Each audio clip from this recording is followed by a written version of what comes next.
The Chicago business scene is as diverse as the city itself.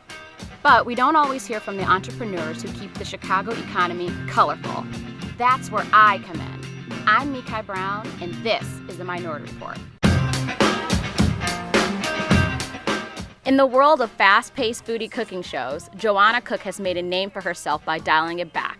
For those of us who don't have time to marinate the coq au vin, Cook offers everyday meals with simple ingredients and basic cooking techniques. That subdued approach has landed her regular appearances on Fox News Chicago, WGN, and a couple of sponsored self-titled cooking tours. Earlier this month, she embarked on her latest adventure, her own show on Comcast 111. I grew up watching cooking shows. So I was inspired watching PBS, and like Julia Child, all the greats, even before the big cooking networks started. And that's really where I got the inspiration, to start my own show because it's how I was inspired. Right. So if I could inspire people the same way, and really I was a theater geek too, so kind of like a, loving the spotlight kind of a girl. And I always thought I would go into acting, but it just never went that way. And when I moved here from California to Chicago, I actually went to Columbia thinking I would be a food writer. So I went into the magazine program. No way. I'm thinking, I'm gonna be a food writer. That's what I'm gonna do. I'm gonna critique all these restaurants and whatever. And I was 20 years old. And so I needed to get a job, obviously. And I saw California Pizza Kitchen. So lame. Was hiring a host. But the pizza is really good. The pizza is good. The pizza is really good. And I grew up in California, and I was like 19, 20. I was like, oh yeah, I could totally work there. And that's so you where I got came my here start. from California and chose California Pizza Kitchen because it said California. Because it said California, and it made sense. And I thought maybe I need to work in a restaurant if I'm going to write about them. Right. And really, that's what I did. I started working there, and I actually really loved operations. I loved the whole, you create something out of nothing. First, the doors are closed, no one's in the restaurant, and then the restaurant's open, people are eating, and I think it was instant gratification, seeing people so excited about eating out, eating their food. Right. So then I left school and told my parents, my very traditional Asian parents. I was going to say, did they not want to just... I'm like, I'm not going to be a journalist anymore. Wow. I'm going to work in a restaurant. So they were like, did they that's kick you out? great. They were cutting you off? They were like, that's the worst idea ever.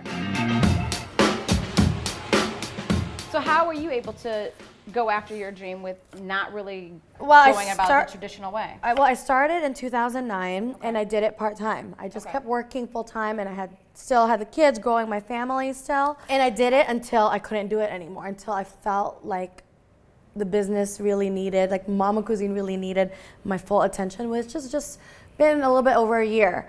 Last October was when I quit. I talked to my husband, of course, and said, can we do this? And I quit working the traditional job to just focus on Momma Cuisine and growing my brand. Interesting. So it's been a year, and of course, there's just tremendous growth since then because I'm able to focus. What would you say is the biggest mistake you've made in your business, and what did you learn from that? Biggest mistake. I won't really call it mistake, but I wish there's certain things that maybe I prepared myself for. And it really is true when they say whatever you think you're going to go into is going to cost you way more than you thought. But maybe had I known, I would have probably tried to get an investor or venture capital, just because my dream is so big. Everything that I want to do costs tons of money. And so you believe it's true, the saying, it takes money to make money? It takes money to make money, and since 2009, everything that I've been paid, I put it right back in the business. I know it's carrots, healthy. And you were disappointed that I didn't make fried chicken. That's something with some soul. This is a good side though, honestly, it's sweet, and it's, the holidays, I wanted to kind of show a cool recipe that's simple, that has a little bit of pizzazz. Yeah. So when you go and say, this is honey apple glazed carrots. My family would be like, honey apple what? Is there bacon in there? Is there bacon there? I was thinking about that. Was there bacon? Should we add bacon? We should have added bacon. We should. You could add bacon to anything. So try it and let me know. So ginger, rosemary, sliced carrots. Damn, Gina. Right? You like?